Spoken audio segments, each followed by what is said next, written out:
नमस्कार साथियों, स्वागत है आप सभी का एकलव्य पीसीएस में। और आप सभी का हमसे जुड़ने के लिए बहुत बहुत धन्यवाद। तो आज की क्लास में हम डिस्कस करेंगे सामान्य हिंदी को। जैसा कि हमारे यहाँ सीरीज चल रही है जीएस और हिंदी की, तो उसमें हम कल की क्लास में हमने डिस्कस किया था जीएस के सेगमेंट को। आज हम पढ़ेंगे हिंदी के सेगमेंट को। और ये जो पेपर है ये है सहायक लेखाकार का, जो यूपीएससी द्वारा करवाया जाता है। तो बिना किसी देरी के यहाँ पर देखते हैं क्वेश्चन नंबर 1। चलिए देखिए, क्वेश्चन नंबर 1 है धीरे धीरे में कौन सा समास होगा। कौन सा समास होगा धीरे धीरे में? ऑप्शन है द्वंद्व समास, अव्ययीभाव समास, कर्मधारय समास या द्विगु समास। ऑप्शन आप लोगों के सामने है। चलिए इसका आंसर करते हैं। इसका आंसर होगा विद्यार्थियों अव्ययीभाव समास। ठीक है, याद रखेंगे अव्ययीभाव। जिन लोगों ने इसमें द्वंद्व लगाया है उनका जवाब गलत है, ध्यान रखेंगे। यहाँ पर सही जवाब होगा अव्ययीभाव समास। चलिए बढ़ते हैं अगले प्रश्न की ओर। अगला प्रश्न है हमारे पास, आंख न दीदा काढ़े कसीदा। ये एक लोकोक्ति है और इसमें पूछ रहा है कि इसका अर्थ क्या होता है। आंख न दीदा काढ़े कसीदा। ऑप्शन है बहुत निपुण होना, साधन ना होने पर भी काम कर लेना, सर्वथा अयोग्य होना, योग्यता ना रहने पर भी काम की शेखी मारना। ये इसके यहाँ पर कुछ अर्थ दिए हुए हैं। बताइए इसका आंसर क्या होगा। तो इसका आंसर जो होगा सही वो होगा योग्यता ना होने पर भी शेखी मारना। यानी किसी काम को करने की योग्यता नहीं है फिर भी आप शेखी मारें। इसका सबसे बढ़िया एग्जाम्पल होगा शिवाजी और अफजल खां का। जब औरंगजेब के दरबार में अफजल खां ने शेखी मारते हुए कहा था कि मैं शिवाजी का सर काट के आपके चरणों में दे दूंगा, और बाद में खुद ही जो है जमींदोज हो गया। तो वही इसका बढ़िया एग्जाम्पल है कि आंख न दीदा काढ़े कसीदा, योग्यता ना होने पर भी शेखी मारना। या इसे हम कह सकते हैं कि घर में नहीं है दाने और अम्मा चली भुनाने। ये भी बढ़िया एग्जाम्पल है इसका। ठीक है, ये भी एक लोकोक्ति है। चलिए बढ़ते अगले प्रश्न की ओर। वही मनुष्य है जो मनुष्य के लिए मरे। यहाँ पर कौन सा अलंकार होगा। वही मनुष्य है जो मनुष्य के लिए मरे, इस पंक्ति में कौन सा अलंकार है। ऑप्शन है अनुप्रास, यमक, श्लेष या रूपक। तो इसका जो सही जवाब होगा विद्यार्थियों बहुत ही आसान। आप देख रहे हैं मनुष्य शब्द की बार बार आवृत्ति हो रही है। एक बार यहाँ आ गया, एक बार यहाँ आ गया। अर्थ भी कोई खास परिवर्तित नहीं है, मनुष्य का अर्थ हर बार मनुष्य ही है। तो यहाँ पर सही जवाब हो जाएगा अनुप्रास अलंकार। ठीक है, चलिए आगे देखते हैं।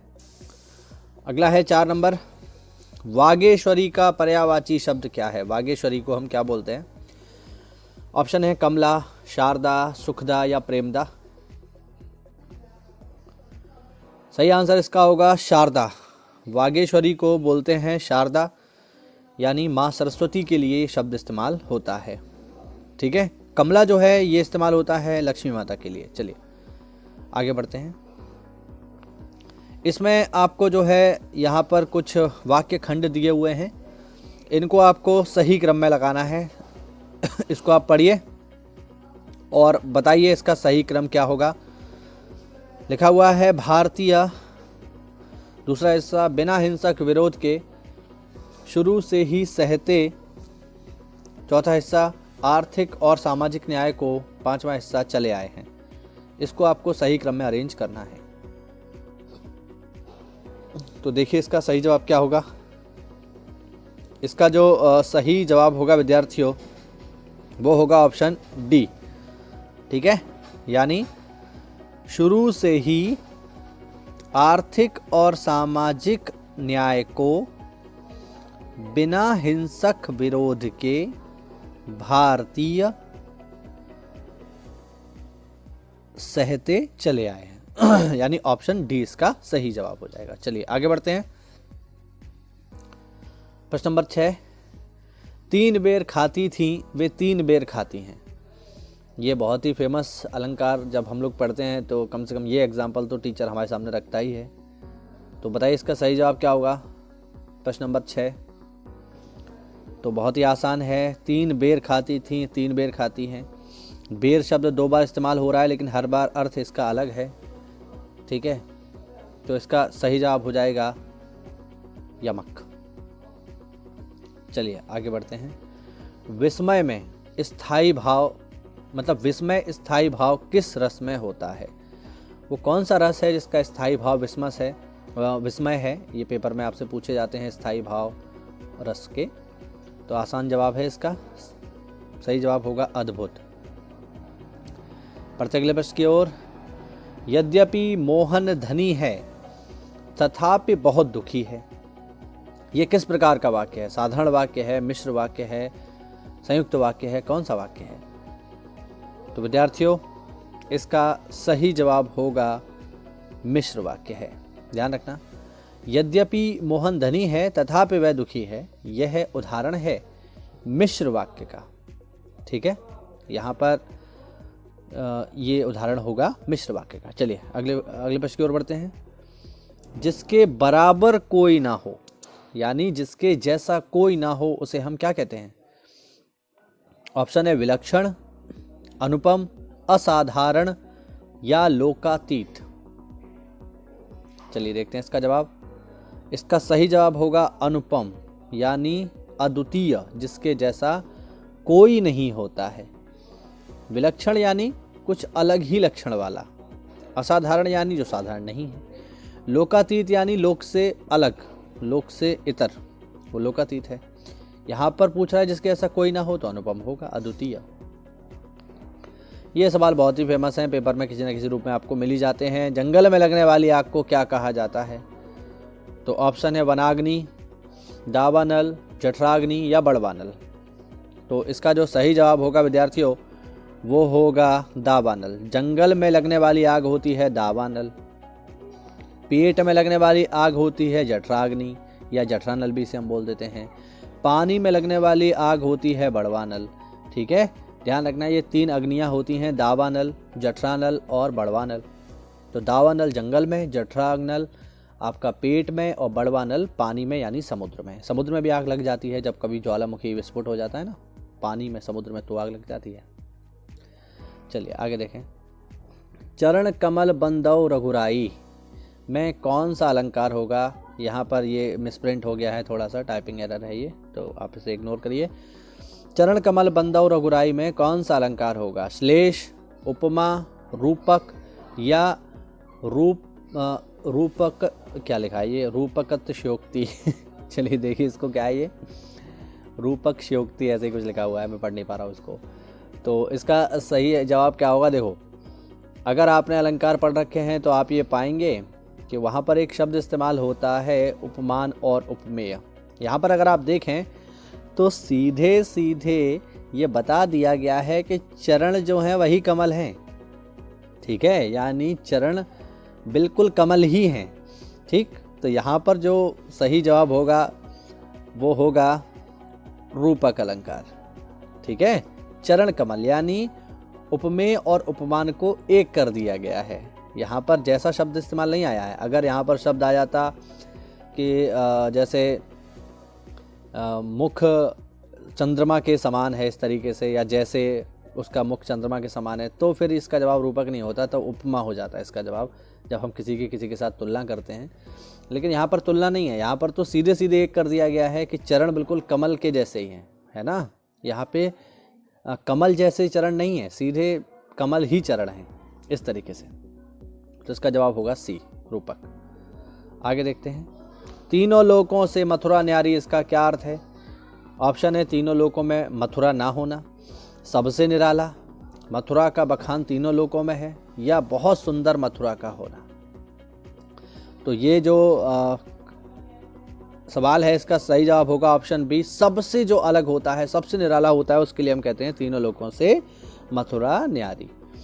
चलिए अगला शब्द देखिए। अगला प्रश्न है, मिथिलेश कुमारी किन्हें कहा जाता है? मिथिलेश कुमारी, राधा, सीता, सत्यभामा या द्रौपदी।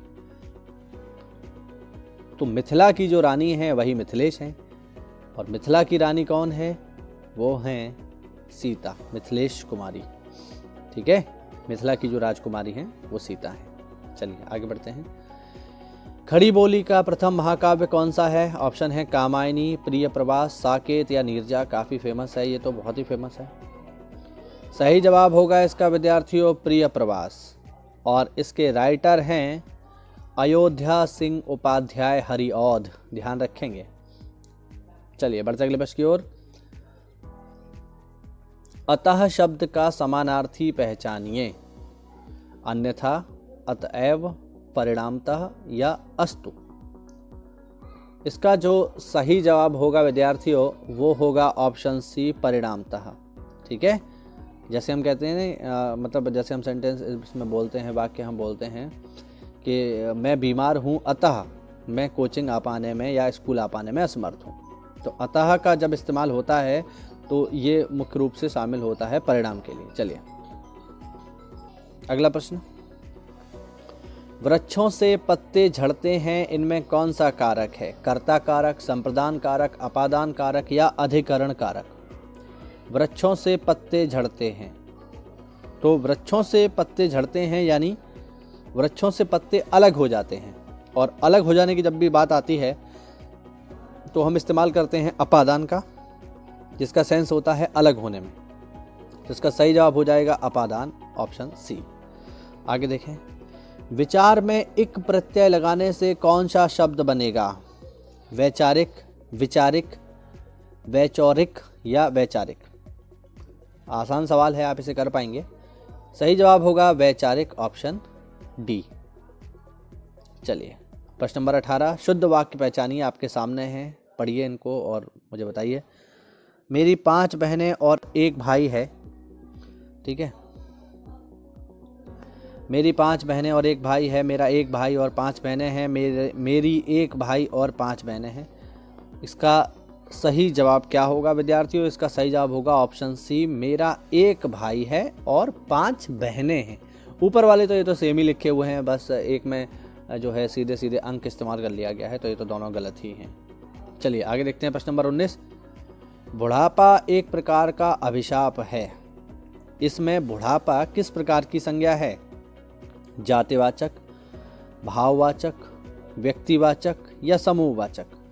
तो आसान है इसका जवाब, आप सभी लोगों को पता चली गया होगा। बुढ़ापा एक भाववाचक संज्ञा है। भाव ही तो होता है बुढ़ापा। क्या बुढ़ापे को आप छू सकते हो? आप केवल उसे महसूस कर सकते हो। जवानी है, बुढ़ापा है, ये सब जो है भाववाचक संज्ञा है। चलिए आगे देखते हैं। अगला प्रश्न है, मीनाक्षी का अर्थ क्या होता है? मोरनी, मछली की तरह गोल आँखों वाली, यमुना नदी या पूनम की चांदनी? तो मीनाक्षी जो है विद्यार्थियों, ये अर्थ होता है मछली की तरह गोल आँखों वाली स्त्री कहलाती है मीनाक्षी। और मैं आपको बता दूं कि मीनाक्षी पर्यायवाची है माँ दुर्गा का, ये भी ध्यान रहे, माँ दुर्गा का ये पर्यायवाची है। चलिए आगे देखते हैं। के संपन्नता का विलोम कौन सा होगा? संपन्नता, ऑप्शन आपत्ति, निर्धनता, आफत या विपत्ति? तो संपन्नता का विलोम क्या होगा विद्यार्थियों? संपन्नता यानी खूब रुपया पैसा हो आपके पास, इसका विलोम क्या हो जाएगा? निर्धनता, ठीक है, ऑप्शन बी हो जाएगा इसका सही जवाब।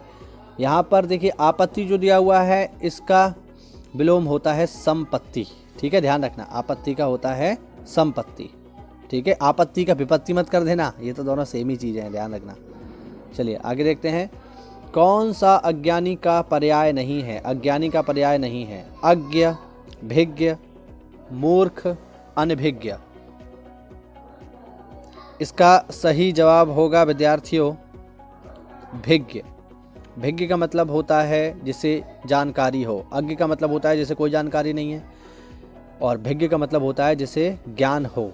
तो अज्ञानी का पर्याय नहीं है, तो अज्ञ तो जिसको ज्ञान नहीं है वो अज्ञानी हो गया, मूर्ख तो मूर्ख है ही, अनभिज्ञ का मतलब भी है जिसे जानकारी नहीं हो। तो इसका सही जवाब हो जाएगा ऑप्शन बी। आगे देखते हैं। जैसा काम वैसा दाम में जैसा किस व्याकरणात्मक कोटि का शब्द है? जैसा काम वैसा दाम, जैसा क्या है इसमें? तो देखो, जैसा विशेषण है, विशेष्य है, सर्वनाम है कि अव्यय है? तो जैसा विशेषण है, लिखा है ना, जैसा काम, काम कैसा? काम की विशेषता क्या है? जैसा। और दाम की विशेषता क्या है? वैसा। तो ये क्या है? विशेषण है, और काम क्या होगा यहाँ पर? विशेष्य हो जाएगा। चलिए अगला प्रश्न। निम्न में से कौन सा लुटेरा शब्द में प्रयुक्त प्रत्यय है? लुटेरा में कौन सा प्रत्यय लगा हुआ है? इरा, रा, आ या इरा? तो आसान सवाल है, लुटेरा में लूट धन एरा हो जाएगा, तो ये हो जाएगा ऑप्शन ए सही जवाब इसका, ऑप्शन ए। और इस सीरीज का अंतिम प्रश्न, हालांकि इसमें और भी प्रश्न हैं जिनकी चर्चा हम एक वीडियो में नहीं कर पाएंगे क्योंकि काफ़ी सारे प्रश्न हैं, उनको हम आगे देखेंगे। आज के लिए हम 25 सवाल ही देखेंगे, बाकी के सवाल इसके हम कल देखेंगे। तो देखिए आगे, निम्न में से कौन सा निसंकोच शब्द में प्रयुक्त संस्कृत उपसर्ग है? निस, नेह स या ने या नेहा। तो इसका जो सही जवाब होगा विद्यार्थियों वो होगा ऑप्शन डी, ध्यान रखना, नेह, नेह होगा। ठीक है, जिन लोगों ने निस किया है उनका गलत है, इसलिए गलत है क्योंकि आप यहाँ पढ़िए लिखा क्या है, यहाँ पर लिखा हुआ है संस्कृत के अनुसार, तो संस्कृत के अनुसार तो ये नि ही सही होगा, लेकिन अगर हिंदी में कह देता तो ये हो जाता निस धन संदेह। अगर हिंदी में पूछता तो, अगर कहता हिंदी के अनुसार कौन सा उपसर्ग होता तो निस हो जाता, लेकिन हिंदी के अनुसार नहीं पूछ रहा है, संस्कृत के अनुसार पूछ रहा है, तो संस्कृत के अनुसार इसका जवाब नि ही होगा। ठीक है, याद रखेंगे, माइनर सी बस चीज़ है, पेपर में इसी से खेल हो जाता है, मेरिट का ऊपर नीचे चली जाती है। तो ये हुए आज के हमारे 25 सवाल, इसके जो बचे हुए सवाल हैं उनको हम कल देखेंगे। इस सीरीज़ में अगर कोई दिक्कत हो, आपको कोई भी सवाल नहीं समझ में आया हो, तो आप कमेंट के माध्यम से मुझसे पूछ सकते हैं। और एक बार फिर से हमसे जुड़ने के लिए बहुत बहुत धन्यवाद आपका। अगर वीडियो अच्छा लगा हो तो वीडियो को लाइक करें, चैनल को सब्सक्राइब करें। मिलते हैं अगली क्लास में, तब तक के लिए जय हिंद, जय भारत, वंदे मातरम।